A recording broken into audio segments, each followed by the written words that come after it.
আশা করছি তোমরা সকলে ভালো আছো।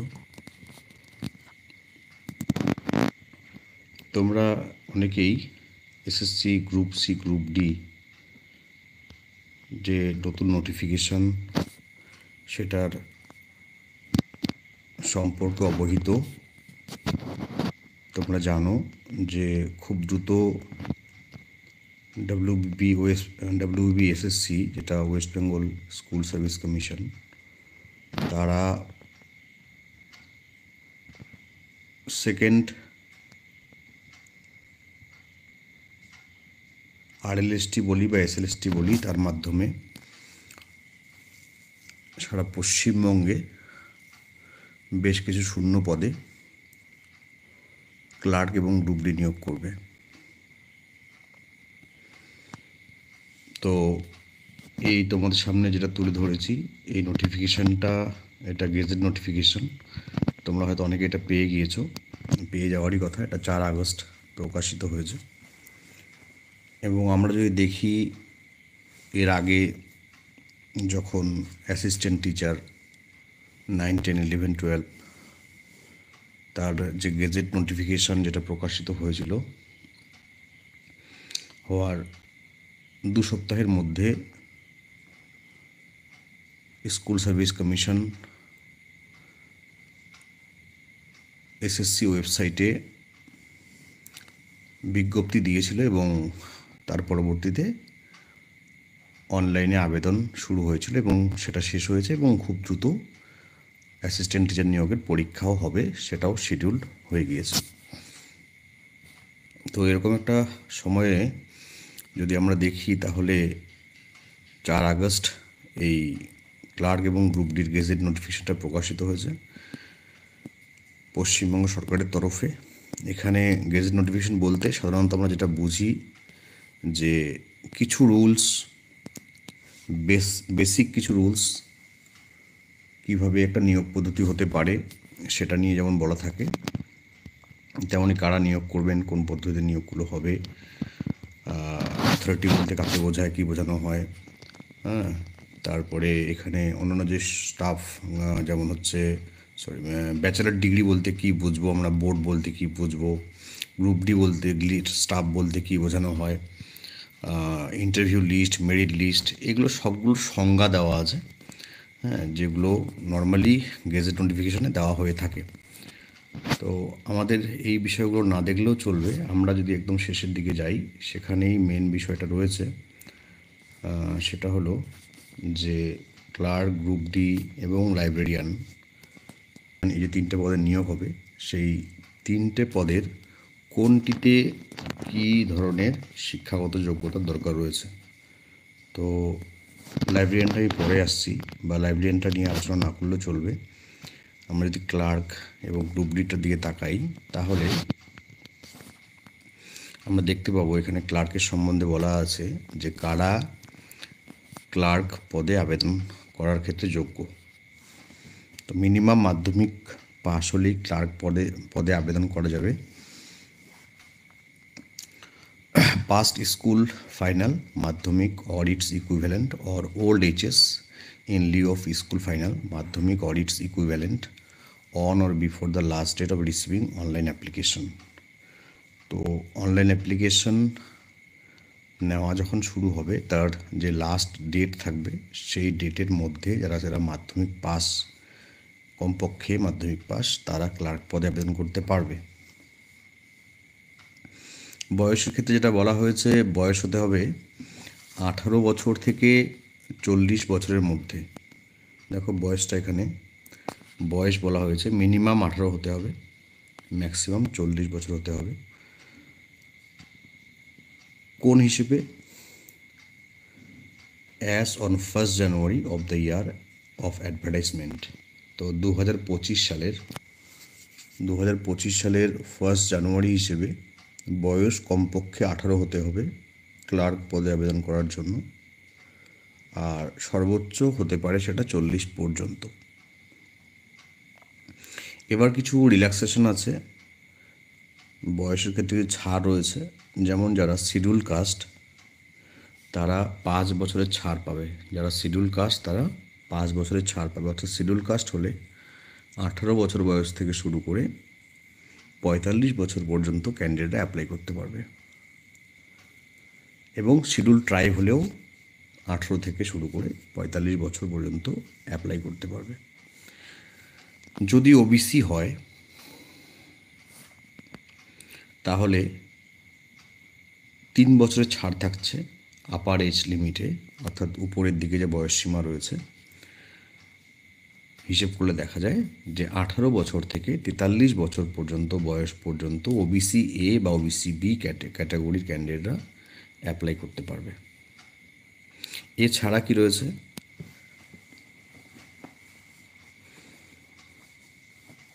8 years for the physically handicapped candidates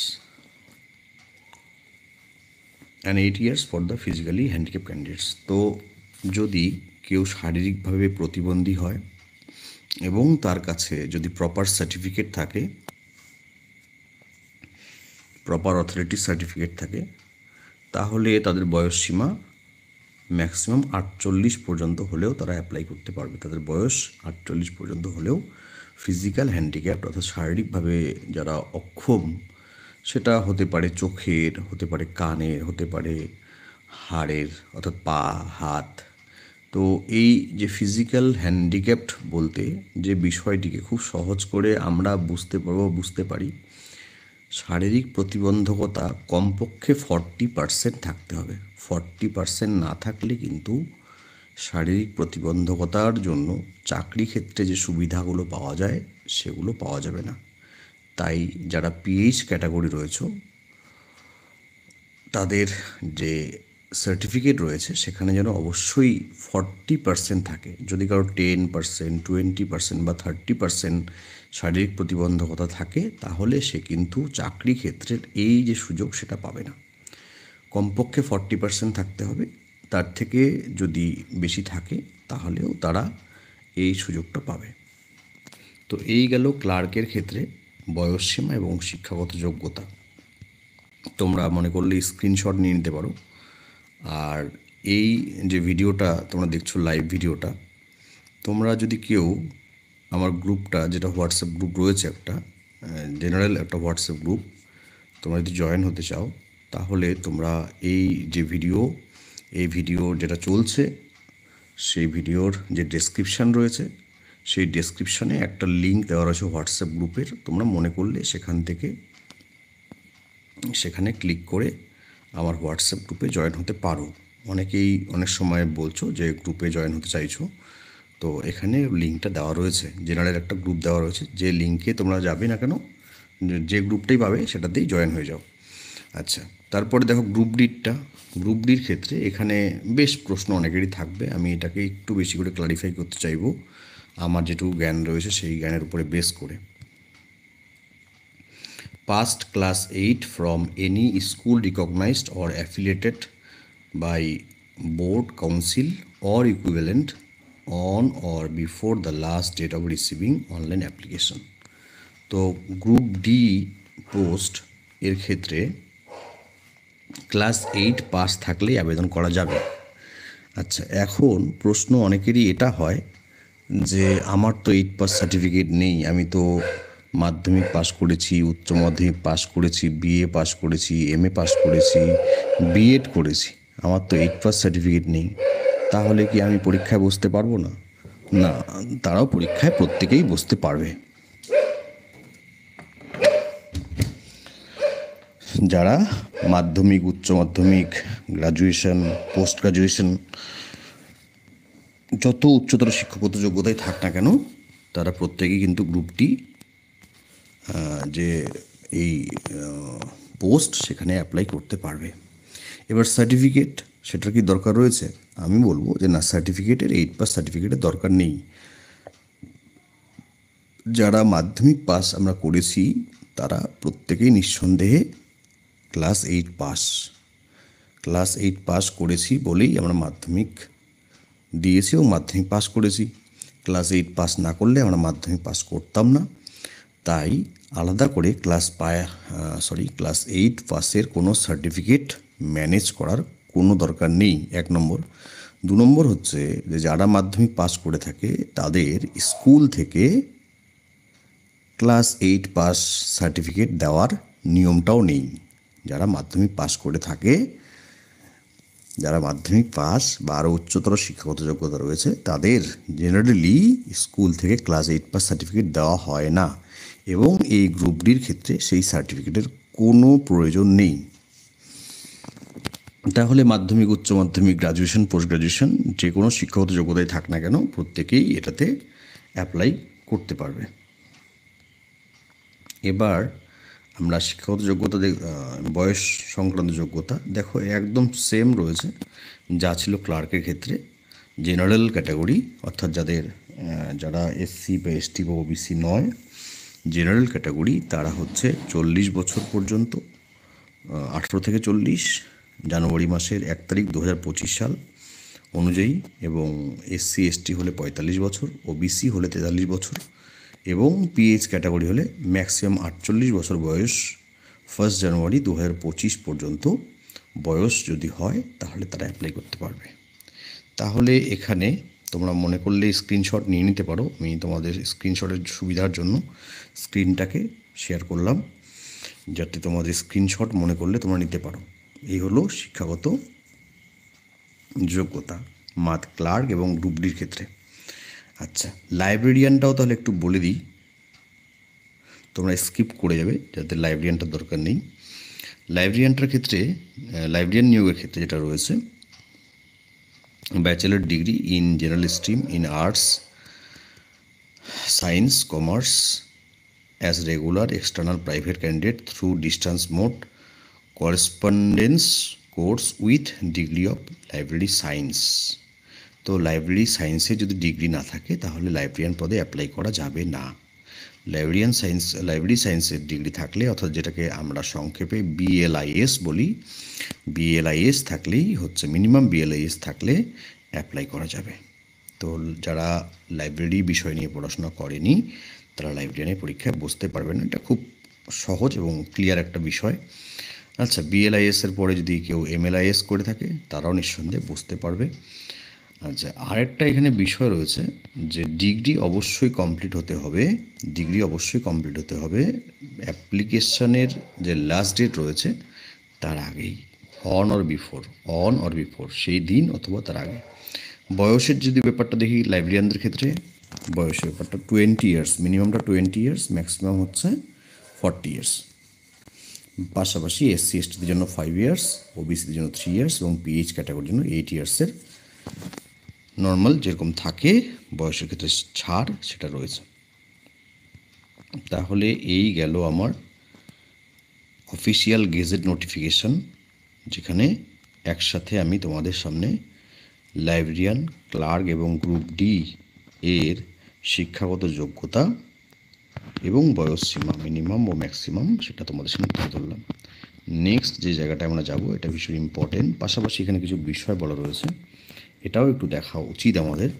age selection in connection with fresh selection process for recruitment of candidates for the post of non teaching staff commenced pursuant to the direction contained in the judgment and order of the Honorable Supreme Court in civil appeal number এতো of 2024, 3rd April 2025, read with order number এতো shall be given accordance with direction contained therein and to be passed in connection from time to time। তো যে বিষয়টা বয়সের রিল্যাক্সেশনের ক্ষেত্রে একটি বিষয় এখানে উল্লেখ করা হয়েছে, পাশাপাশি বলা হয়েছে যে consideration of application SC ST OBC PH category certificate issued by competent authority only the government of West Bengal. তো শুধুমাত্র পশ্চিমবঙ্গের যারা হচ্ছে SC ST OBC PH category তারাই সুবিধা পাবে। যদি অন্য রাজ্যের হয়ে থাকে তাহলে তারা কিন্তু সুবিধা পাবে না, তারা জেনারেল হিসেবে অ্যাপ্লাই করতে পারবে, অর্থাৎ অন্য রাজ্যের ক্যান্ডিডেটরাও অ্যাপ্লাই করতে পারবে জেনারেল ক্যাটাগরিতে। Candidates who are the subject matter of any litigation and the candidate belonging to such categories from other states will have to appear as general candidates only without any corresponding concession, relaxation. তো যেটা বললাম সেটাই, যে অন্য রাজ্যের ক্ষেত্রে SC ST OBC তাদের কিন্তু জেনারেল হিসেবে ট্রিট করা হবে, এবং বয়স বা ফিস বা কোয়ালিফাইং মার্কসের ক্ষেত্রে কোনো রকম ছাড় তারা পাবে না।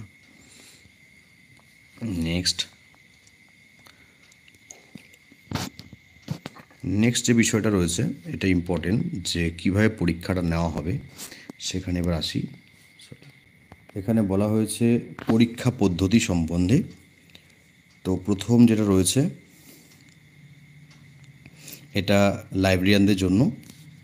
লাইব্রেরিয়ানদের যে পরীক্ষা পদ্ধতি রয়েছে, 75 নম্বরের পরীক্ষা হবে ওএমআর বেসড, 75 নম্বরের রিটেন এক্সাম হবে ওএমআর বেসড।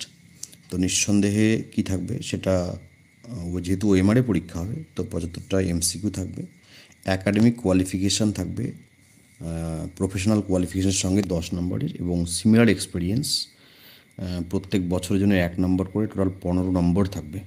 এই নিয়ে মোট 100 নম্বর, অর্থাৎ 75 নম্বর লাইব্রেরিয়ানদের ক্ষেত্রে লিখিত পরীক্ষা। 10 নম্বর হবে তাদের যে শিক্ষাগত যোগ্যতা রয়েছে সেটার যে স্কোর সেই অনুযায়ী, বা তাদের শিক্ষাগত যোগ্যতার ক্ষেত্রে first division, second division, third division সেটার অনুযায়ী তারা নাম্বার পাবে। এবং বাকি বলা হয়েছে 15 নম্বর দেওয়া হবে, সিমিলার এক্সপিরিয়েন্স 5 মার্কস, এবং কি বলা হয়েছে 15 মার্কস, সিমিলার এক্সপিরিয়েন্স হচ্ছে 5 মার্কস,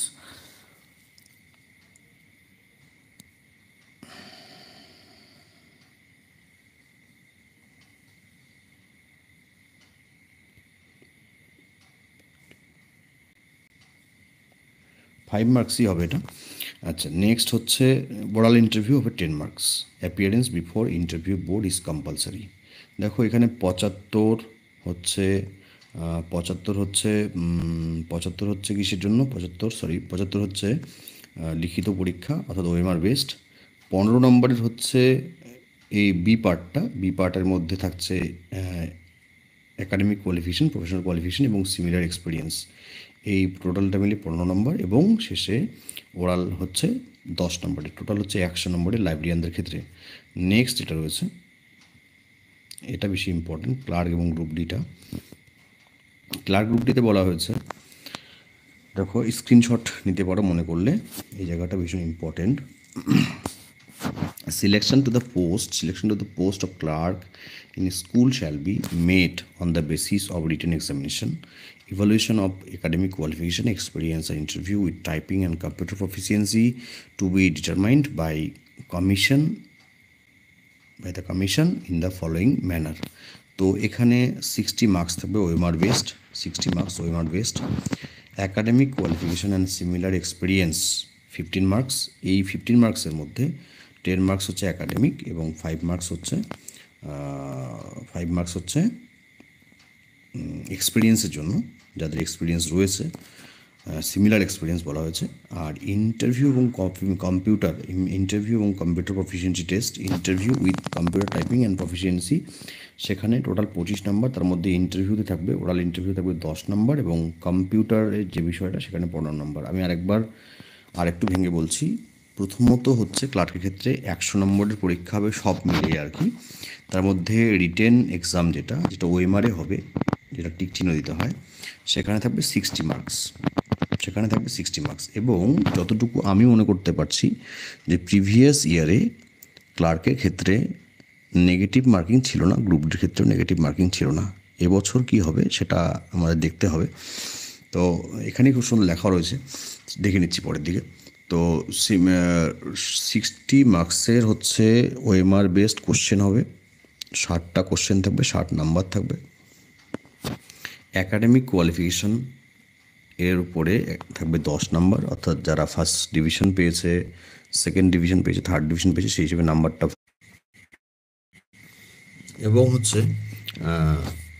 এবং যেটা বলা হয়েছে যে computer typing using computer typing এবং প্রফিসিয়েন্সির উপরে 15 নম্বর থাকবে। তো এই মিলে হলো 100 নম্বর। এখানে বলা হয়েছে appearance before the interview board is compulsory. এখানে যে 10 নম্বর যেটা হচ্ছে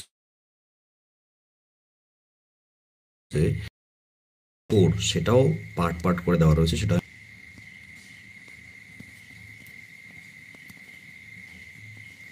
পার্ট সিটা দেখো,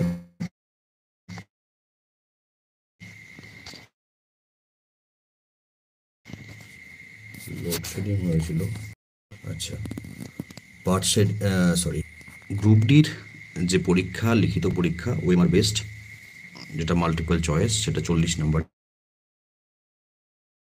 15 মার্কস, এবং ইন্টারভিউ সব মিলিয়ে 100 নম্বর। 15 মার্কস এবং ইন্টারভিউ সব মিলিয়ে 100 নম্বর।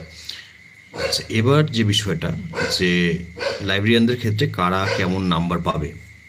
যদি ফার্স্ট ডিভিশন থাকে লাইব্রেরিয়ানের ক্ষেত্রে ব্যাচেলর ডিগ্রিতে, তাহলে 6 নম্বর। যদি সেকেন্ড ডিভিশন থাকে তাহলে 4 নম্বর, এবং যদি সেকেন্ড ডিভিশন না থাকে তাহলে 2 নম্বর। এভাবে ভাগ করে দেওয়া হয়েছে, তোমরা দেখতেই পাচ্ছ। এটা স্ক্রিনশট করতে পারো। নেক্সট দেখো, এটা মাধ্যমিক ক্লার্কদেরটা খুব ইম্পর্টেন্ট, এটা অনেকেরই প্রশ্ন হবে। স্কুল ফাইনাল মাধ্যমিকে যদি ফার্স্ট ডিভিশন পেয়ে থাকো তাহলে 10 আউট অফ 10, আর যদি সেকেন্ড ডিভিশন পেয়ে থাকো তাহলে 8 আউট অফ 10, এবং যদি থার্ড ডিভিশনে পাস করে থাকো, অর্থাৎ পি ডিভিশন যেটাকে বলি খুব সহজে, বা পাস ডিভিশন অনলি পাস, সেটা হচ্ছে 6 নম্বর। এই হলো মার্কসের যে ডিভিশন অ্যাকাডেমিক কোয়ালিফিকেশনের উপরে, সেটা। তো এভাবেই হচ্ছে ক্লার্ক এবং গ্রুপ ডি নিয়োগটি হবে। এবং এই প্রসঙ্গে এটা বলে রাখি যে কম্পিটিশন কিন্তু ভীষণ টাফ কম্পিটিশন একটা রয়েছে এখানে, যেহেতু একটা এক্সপিরিয়েন্সের উপরে নাম্বার দেওয়া হচ্ছে, ফলে যারা ফ্রেশার ক্যান্ডিডেট, যাদের এক্সপিরিয়েন্স নেই, তারা সমস্যায় তো পড়বেই নাম্বারের ক্ষেত্রে, একটু পিছিয়ে থাকবে। কিন্তু তারা যদি লিখিত পরীক্ষা খুব ভালো করে দিতে পারে, এবং তাদের যদি স্কোরটা লিখিত পরীক্ষায় ভালো থাকে, পাশাপাশি হচ্ছে তাদের যদি ফার্স্ট ডিভিশন থেকে থাকে, সেখানেও তারা এগিয়ে থাকবে। ইন্টারভিউ ভালো দিলেও সেখানেও তারা এগিয়ে থাকবে। তো 5 নাম্বার চাকরি পরীক্ষার ক্ষেত্রে নিঃসন্দেহে অনেক বড় একটা ফ্যাক্টর, কিন্তু আবার কখনো কখনো সেটা ম্যাটার করে না। তো আজকে ছিল এইটুকুই বলার। বাকি বিষয়গুলো তোমাদের সঙ্গে আমি শেয়ার করব নিঃসন্দেহে, এবং যখন অ্যাপ্লিকেশন শুরু হবে তার আগে পরে আমি চেষ্টা করব ক্লাস শুরু করার, ধীরে ধীরে করে ক্লাস করাবো, চেষ্টা করছি। এইটুকুই ছিল আজকের তোমাদের সঙ্গে শেয়ার করার মতো।